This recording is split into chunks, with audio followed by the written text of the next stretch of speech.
নিরামিষ দিনের একটা পারফেক্ট পদ নিয়ে আজ আমি আবারও একটা ভিডিও নিয়ে চলে এসেছি। আলু পোস্ত, কিন্তু এটা একটু অন্য রকমভাবে তৈরি করা হয়েছে। প্রথমে কড়াইতে তেল গরম করে তার মধ্যে আলু, পেঁপে আর ফুলকপি আর ক্যাপসিকাম সব ভালোভাবে ভেজে নিচ্ছে।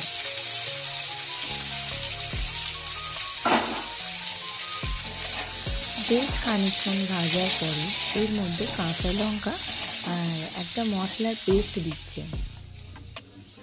মশলার পেস্টে সাধারণত আমরা পোস্ত বাটাই দিই, কিন্তু এইখানে পোস্তর সাথে চীনাবাদামও পেস্ট করা হয়েছে, যার জন্য স্বাদ আরও দ্বিগুণ বেড়ে গেছে।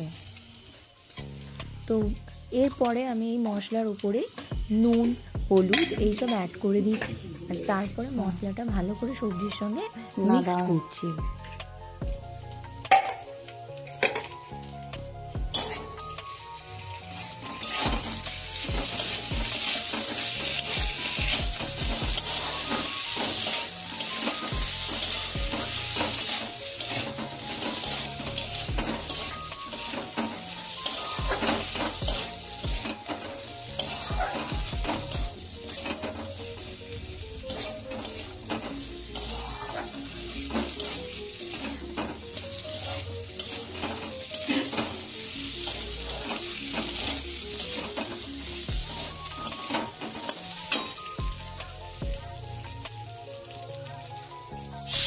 এখন সব কিছু ভালো মতো মিক্সড হয়ে গেলে এর মধ্যে সামান্য মশলা ধোয়া জল দেওয়া হচ্ছে।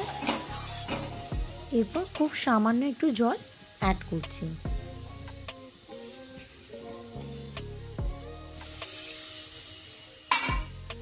তারপরে জল দিয়ে এটাকে ঢেকে দেওয়া হবে যাতে সবজিগুলো ভালোভাবে সুসিদ্ধ হয়।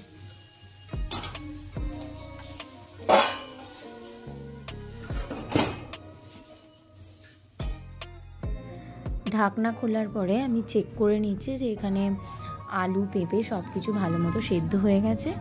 এবারে জলটা আস্তে আস্তে যেটুকু জল রয়েছে সেটাও আমি আস্তে আস্তে শুকনো করে নেব।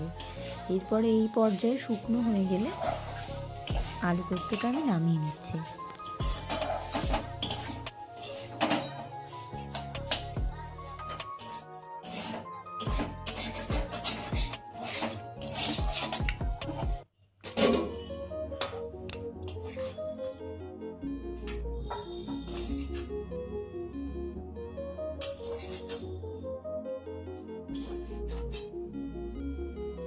ব্যাস, আলু পোস্ত রেডি। এইভাবে আলু পোস্ত কিন্তু মারাত্মক খেতে হয়, মাস্ট ট্রাই।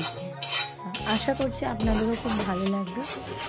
আমার ভিডিও যদি ভালো লেগে থাকে তাহলে অবশ্যই লাইক, কমেন্ট, শেয়ার এবং সাবস্ক্রাইব করতে ভুলবেন না। Thank you for watching.